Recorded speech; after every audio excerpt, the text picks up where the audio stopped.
అనూరుడు అని ఆయన గరుత్మంతుడికి సోదరుడు, వినత యొక్క కుమారుడు. ఆయన సూర్యరథాన్ని నడుపుతాడు. రథాన్ని సిద్ధం చేసి సూర్యనారాయణమూర్తి యొక్క అంతఃపుర ద్వారం దగ్గర నిలబడతాట. నిలబడితే సూర్యనారాయణమూర్తి అంతఃపురంలోంచి బయటికి వస్తాడు. ఇక రథం ఎక్కాలి. అనూరుడి వంక చూస్తాట. పరమభక్తితో సూర్యుడికి నమస్కారం చేస్తాడు అనూరుడు. అనూరుడి వంక చూసి ఒక మాట అడుగుతాట, ఏమయ్యా, ఎప్పటి నుంచో ఈ 7 గుర్రాల్ని పూంచి రథాన్ని నడుపుతున్నావు, రథాలు బడలిపోయాయి కదా, గుర్రాలు బడలిపోయాయి కదా, ఇంద్రుణ్ణి అడిగి ఉచ్చైశ్రవాన్ని తీసుకొచ్చి కడదామా అని ఆలోచన చేస్తున్నావా? మన గుర్రములకు బడలిక ఉండదు, ఇటువంటి గుర్రములు సృష్టి లేవు, ఇవి ఆకుపచ్చ వర్ణంలో ఉంటాయి, వీటిలోంచి వింతకాంతులు వస్తాయి, ఆ గుర్రములనే కట్టు. వాటికి ఉన్న పగ్గములు అరిగిపోయాయి అనుకుంటున్నావా? కాబట్టి పశ్చిమ దిక్కున ఉన్న వరుణుణ్ణి అడిగి పాశములు పట్టుకొచ్చి గుర్రాలకు కడదాం అనుకుంటున్నావా? మన గుర్రాలకి కట్టేటటువంటి పాశములు వరుణుడి దగ్గర కూడా ఉండవు. ఇవి సర్పపాశములు. సర్పపాశములతో ఈ గుర్రాలు ముందుకు వెడతాయి. పాశములు మార్చకు. ఏకచక్రధరం దేవంతం సూర్యం ప్రణమామ్యహం అని ఆయన ఏకచక్ర రథం. ఆ రథానికి ఒకటే చక్రం ఉంటుంది. ఒక చక్రమే ఉంది కాబట్టి విష్ణువు దగ్గర ఉన్న సుదర్శన చక్రాన్ని తీసుకొచ్చి రెండో వైపు అమరుద్దాం అనుకుంటున్నావా? ఇరుసికి అక్కర్లేదు, ఇన్నేళ్లు తిరిగినా చక్రం అలాగే ఉంటుంది, బెంగ పెట్టుకోకు అంటట. పరమ సంతోషాన్ని పొంది అనూరుడు సూర్యనారాయణమూర్తికి నమస్కారం చేసి రథం ఎక్కుతాట. వెనక సూర్యుడు వచ్చి రథం ఎక్కుతాడు. ఎక్కగానే ఒక్కసారి గుర్రాలు 7 కూడా సకిలించి ఆకుపచ్చ కాంతులు చిమ్ముతూ బొక్క ఉదుటున పైకి లేస్తాయిట. నడుం వరకే ఉంటాడు అనూరుడు, కింద కాళ్ళభాగం ఉండదు. ఎందుకంటే గుడ్డులో పూర్తిగా పొదగడం పూర్తి కాకముందే వినత బద్దలు కొట్టింది, అందులోంచి వచ్చాడు. ఊంచుకోవడానికి కాళ్ళు లేక వెల్లగిల పడతాట అనూరుడు. పడి మళ్ళీ సర్దుకుని రథంలో కూర్చుని పగ్గాలు పట్టుకుంటాట. ఒకసారి గిర్రన తిరుగుతుందట రథం. నాకు ఆ మయూర కవి చేసినటువంటి వర్ణన చదువుతూ ఉంటే ఆశ్చర్యంగా ఉంటుంది. ఎలా దర్శనం చేశాడ్రా మహానుభావుడని. 100వ శ్లోకం పూర్తి చేసేటప్పటికి రచన కుష్ఠవ్యాధి పోయింది. ఆ రథం గిర్రని తిరుగుతుందిట. తిరిగినప్పుడు తూర్పు దిక్కుకు ముందు చూస్తుంది. చూడగానే అక్కడ ఇంద్రుడు నిలబడతాడు. ఎందుకని అంటే ప్రాగ్దిగ్భాగే ఇంద్రో దేవత ఇంద్రప్రసాదాత్ రాజ్యాభివర్ధనమశ్నుతే అని కదా ఆశీర్వచనం. తూర్పు దిక్కుకు ఇంద్రుడు అధిపతి. గౌతమ మహర్షి శాపం చేత ఆయనకి ఒళ్ళంతా కళ్ళు పద్మాల్లా కనపడతాయి. సహస్రాక్షుడు అని పేరు. సూర్యకిరణాలు పడితే పద్మాలు విచ్చుకుంటాయి. ఇంద్రుడిలా నిలబడేటప్పటికి తూర్పుకి సూర్యకిరణాలు పడితే ఇంద్రుడి యొక్క ఒంటి మీద ఉన్న పద్మాలన్నీ ఒక్కసారి వికసనం పొంది అన్ని పద్మాలతో ఉన్న ఇంద్రుడు విచిత్రంగా ఉంటాట. ఉండి నమస్కారం చేస్తాట సూర్యుడికి. రథం ఆగ్నేయ దిక్కుకి తిరుగుతుంది. అగ్నిహోత్రుడు భట్టారక బిరుదంకితుడు. భట్టారక అంటే పరమ పూజనీయుడు అని గుర్తు. శ్రియమిచ్చే హుతాశన, ఐశ్వర్యము కానీ మంచి బుద్ధి కానీ అగ్ని ఆరాధన వలన వస్తుంది. అగ్నిహోత్రుడు లేచి అంటాట, రాత్రి నేను వెలుగుతుంటే బాగా కనబడ్డాను అందరికీ. సూర్యదేవా, నువ్వు ఉదయించావు, నా కాంతులను కప్పేశావు అని 2 చేతులిచ్చి అగ్ని నమస్కరిస్తాట. రథం దక్షిణానికి తిరుగుతుంది. తిరిగేటప్పటికి యమధర్మరాజు గారు దున్నపోతు మీద కూర్చుని ఉంటాడు. కాలంలో ఎవరి ఉసురు తీయాలో లెక్క కట్టుకుంటూ ఉంటాడు. వెంటనే అనూరుడు ఒక పెద్ద కేక వేస్తాట. గుర్రానికి దున్నపోతుకి పడదో, ఒకదాన్నొకటి కుమ్ముకుంటాయి. నీ తండ్రి అయిన సూర్యనారాయణమూర్తి లోకమునందు ప్రయాణించడానికి బయలుదేరాడు. యమధర్మరాజా, దున్నపోతు నుంచి కిందకి దిగి దాన్ని వెనక్కి కట్టు అంటేట. గబగబా తొందరపాటుతో యముడు దున్నపోతు మించి దిగిపోయి దాన్ని వెనక్కి తిప్పి కట్టేసి 2 చేతులు కైమోడ్చి నమస్కరిస్తాట. తండ్రి కదా మరి సూర్యుడు. రథం దక్షిణం నుంచి నైరుతికి తిరుగుతుంది. రాక్షసులందరూ నైరుతి దిక్కున లేచి నిలబడతారట. ఒరే, ఇంతకాలం మీరు క్రూరమైన బుద్ధులను పొంది ఉన్న కారణం చేత రాక్షసులు అనిపించుకున్నారు. అందులో ఉన్నటువంటి శివతేజస్సు మీ మీద పడితే మీకు రాక్షస బుద్ధులు పోయి మంచి బుద్ధులు కలుగుతాయి. అపకీర్తి పోయి మంచి పేరు పొందుతారు. నమస్కరించండి అంటే అనూరుడు. రాక్షసులందరూ నమస్కరిస్తారు. నైరుతి నుంచి మండలాకారంగా పశ్చిమానికి తిరుగుతుంది. వరుణుడు లేచి నిలబడతాడట. జలాధిదేవత కదా. పశ్చిమ దిగ్భాగే వరుణో దేవత వరుణ ప్రసాదాత్ వంశాభివర్ధనమశ్నుతే అని ఆశీర్వచనం. ఆయన అనుగ్రహం ఉంటే వంశం వృద్ధిలోకి వస్తుంది. వరుణుడు లేచి నిలబడి నమస్కరిస్తాట. వెంటనే అనూరుడు అంటాడు, గుర్రాల్ని నీటితో తడిపితే అవి సంతోషాన్ని పొందుతాయి. ఓ వరుణుడా, నువ్వు జలాధిదేవతవి కాబట్టి నీళ్లతో ఆయన గుర్రాల్ని తడుపు, సూర్యుడు సంతోషిస్తాడంటే. వెంటనే వరుణుడు లేచి ఆ గుర్రాలన్నీ తడుపుతాడు. వాయువ్యం వైపుకి తిరుగుతుంది. అనూరుడు అంటే ఓ వాయువా, తడిసిన గుర్రాల మీద గాలి వేస్తే వాటికి చల్లగా ఉంటుంది, చాలా వేగంగా వెళ్ళాలి, ఓసారి మెల్లగా గాలి వేయి అంటే వాయువు గాలి వేస్తే గుర్రాలకి చల్లగా ఉండి సంతోషాన్ని పొంది సూర్యుడికి నమస్కరిస్తాట. ఉత్తర దిక్కుకు తిరుగుతుంది. కుబేరుడు లేచి నిలబడతాట. నా దగ్గర నవనిధులు ఉన్నాయి, అందులో చాలా గొప్ప నిధులు శంఖనిధి పద్మనిధి. నీ చేతులలో శంఖము పద్మము ఉన్నాయి సూర్యనారాయణమూర్తి, నీ అనుగ్రహం వల్లే నాకు ఈ ఐశ్వర్యం వచ్చింది. నీ దగ్గర శంఖనిధి పద్మనిధి, నా దగ్గర శంఖనిధి పద్మనిధి. ఈ ఐశ్వర్యానికి నువ్వు కారణమని రెండు చేతులు ఎత్తి నమస్కరిస్తాట. రథం ఈశాన్య దిక్కుకు తిరుగుతుంది. అక్కడ అధిపతి పరమశివుడు లేచి నిలబడతాట. శంకర, లోకంలో ఎక్కడైనా అద్దం ముందు నిలబడితే బింబము ప్రతిబింబము ఒకలాగే ఉంటాయి. నేను అద్దం ముందు నిలబడ్డాననుకోండి, నేను ఎలా ఉన్నానో ప్రతిబింబం అలాగే ఉంటుంది. నేను ప్రతిబింబం మీద నిల్చున్నప్పుడు ఉత్తరీయం వేసుకోలేదని కనపడింది అనుకోండి, ప్రతిబింబానికి వెయ్యనుగా నేను వేసుకుంటాను తప్ప నేను ఒకలా ఉంటే ప్రతిబింబం ఒకలా కనపడదు. కానీ సూర్యరథం ఈశాన్య దిక్కుకి తిరిగేటప్పటికీ ఆ సూర్యనారాయణమూర్తి బింబం అయితే ప్రతిబింబం మాత్రం ఇంకోలా కనపడుతుందట. ఆయన పచ్చటి పట్టుపుట్టం కట్టుకుంటాడు, ఆయన నాగచర్మాంబరధరుడై ఉంటాడు. బింబము ప్రతిబింబము ఆయనే ఈయన, కానీ ఆయన ఈయన రెండు రూపాల్లో కనపడతారట. ఓ శివ, నువ్వే నేను, నేనే నువ్వు, కానీ రెండుగా కనపడుతున్నావు, ఇది చమత్కారం అని ఇద్దరు నవ్వుకుని మళ్ళీ తూర్పు దిక్కుకి తిరిగి రథం బయలుదేరుతుందిట. అసలు సూర్యరథ గమనం మొదలయ్యేటప్పటికే అంత గొప్ప ఆశ్చర్యకరమైన సన్నివేశం.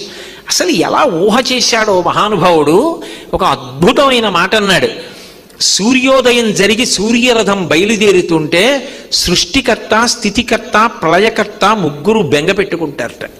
ఎందుకు బెంగ పెట్టుకుంటారంటే బ్రహ్మగారు అనుకుంటారట, అమ్మో సూర్యరథం బయలుదేరింది, ప్రారంభంలో లేత కిరణాలు పడినప్పుడు తామర పువ్వు విచ్చుకుంటుంది, మధ్యందిన మార్తాండుడైతే ఆయన కిరణముల యొక్క స్పర్శకి నేను కూర్చున్నటువంటి ఈ తామర పువ్వు వాడిపోతుంది, నేను కూర్చున్న ఆసనం పాడైపోతే సౌకర్యంగా ఎలా కూర్చోను, అందుకని నా ఆసనం పాడైపోతుందేమో అని బ్రహ్మగారు బెంగెట్టుకుంటాట. శ్రీ మహావిష్ణువు ఈ సూర్యుడికో లక్షణం ఉంది, నల్లటిది ఏది కనపడినా దాన్ని తీసేస్తాడు, చీకటిని తీసేస్తాడు. నేనేమో నల్లగా ఉంటాను కాబట్టి ఇప్పుడు అలవాటులో నా కాంతి లాగేస్తాడేమో అని విష్ణుమూర్తి బెంగెట్టుకుంటాట. శంకరుడు అనుకుంటాట, ఎక్కడ చూసినా నాకు చంద్రమౌళి, చంద్రశేఖర అని పేర్లు, బాలేందుమౌళి, చంద్రమౌళి, చంద్రశేఖర అని భక్తులు కీర్తిస్తూ ఉంటారు.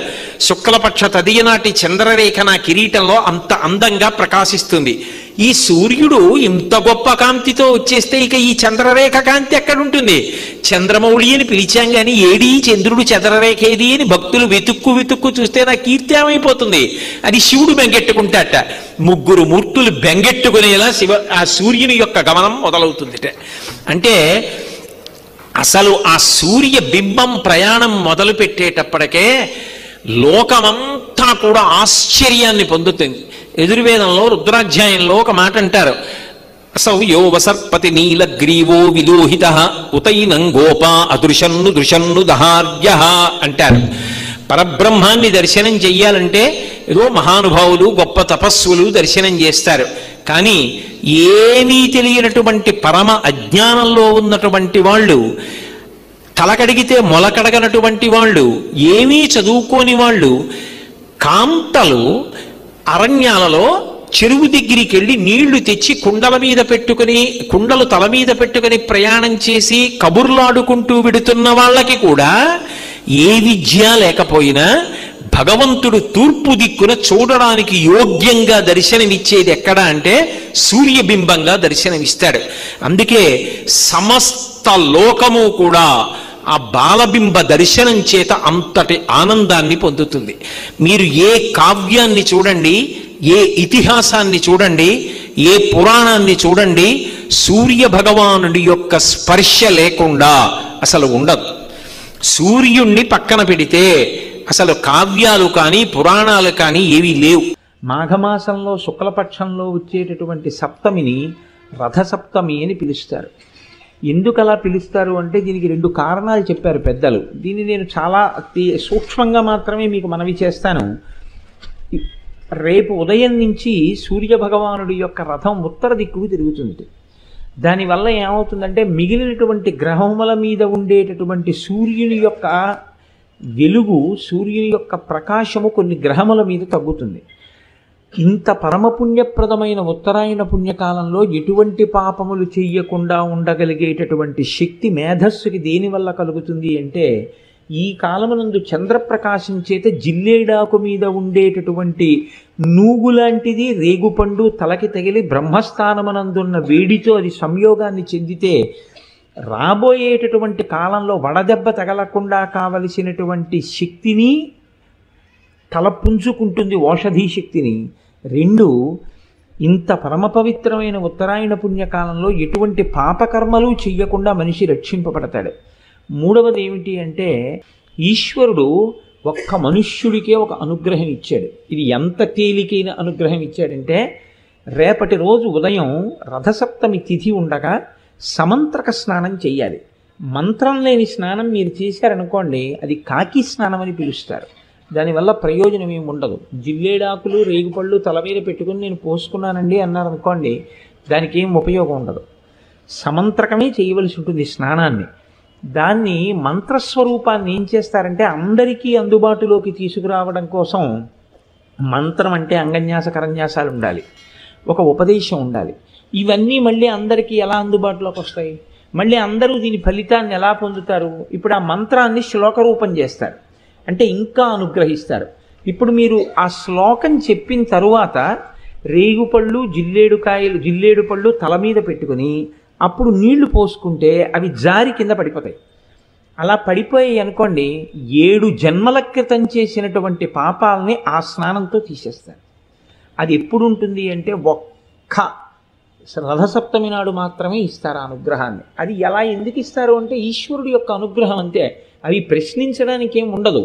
ఎందుకు ఉండదు అంటే, నేను ఇందాక మీకు అందుకే ఉదాహరణ చెప్పాను, యావజ్జీవిత కారాగార శిక్షని తగ్గిస్తే మీరెవరు అడగడానికి? మీరు నేను అడగడానికి ఏం ఉండదు. వీడు జైల్లో బాగానే ఉన్నాడు అని ఒక ఆయన సర్టిఫికేట్ ఇచ్చాడు, ప్రభుత్వం విడుదల చేసింది, అంతే. ఆయన జనజీవన స్రవంతిలోకి వచ్చేసాడు. అలాగే ఈశ్వరుడి కృప కొన్ని నైమిత్తిక తిథుల యందు ప్రసరణం జరుగుతుంది. ఇప్పుడు భీష్మాష్టమి వస్తుంది. ఆ రోజున మీరు తర్పణ భీష్ముడికి విడిచిపెట్టారనుకోండి, విడిచిపెడితే ఏమవుతుందంటే కొడుకులు లేని వారికి కొడుకు పుడతాడు. అంత గొప్ప తిథి అది. పుత్ర సంతానం కలగకుండా అడ్డుకున్నటువంటి పాపాన్ని తొలగించగలదు. అంత గొప్ప శక్తులు కలిగి ఉంటాయి. దానికోసం పెద్దలు ఏం చేస్తారంటే, భవిష్యోత్తర పురాణంలో ఈ విషయాల్ని ప్రస్తావన చేస్తూ దానికి సంబంధించినటువంటి శ్లోకాన్ని ఇచ్చారు. సరే, మనకి తెలుసున్న విషయం ఎలాగో ఉపన్యాసాలు చెప్తున్నాం కదా, మనం నలుగురికి చెప్తే ఎవరు దాని యందు ఆస్తిక్య బుద్ధి ఉందో దాన్ని వారు వినియోగించుకుంటారు అని నేను ఆ శ్లోకాన్ని ఇవాళ రాసుకుని రావడం జరిగింది. ఒక్కసారి మీరు వినండి, రేపు ఆ శ్లోకం చెప్పుకోండి. యజ్జన్మ కృతం పాపం మయా సప్తమ జన్మసు తన్మే రోగంచ శోకంచ మాకరీహంతు సప్తమి ఏతజ్జన్మ కృతం పాపం యచ్చ జన్మాంతరార్జితం మనోవాక్కాయజం యచ్చ జ్ఞాతా జ్ఞేతే చయే పునః ఇతి సప్తవిధం పాపం స్నానాన్నే సప్తసప్తికే సప్తవ్యాధి సమాయుక్తం హరమాకరి సప్తమి. 7 జన్మలలో 7 రకాలుగా చేసినటువంటి పాపముల వలన నేను పొందబోతున్నటువంటి 7 రకములైన భయంకర వ్యాధులు ఏవున్నాయో వాటితో సహా ఓ సప్తమి, నేను ఈరోజు ఉదయం చేస్తున్నటువంటి ఈ స్నానము చేత ఆ దురితము తొలగుగాక అని సంకల్పం చేసి ఎవరు స్నానం చేస్తారో వారికి ఆ పాపాన్ని తొలగిస్తారు. కాబట్టి ఇప్పుడు నేను చదివిన శ్లోకాన్ని రేపు మీ అందరూ చదువుకుని చక్కగా స్నానము చేయుదురుగాక. చక్కగా సమంత్రకంగా స్నానం చేయండి, దానివల్ల ఈశ్వరుడు యొక్క అనుగ్రహాన్ని పొందండి.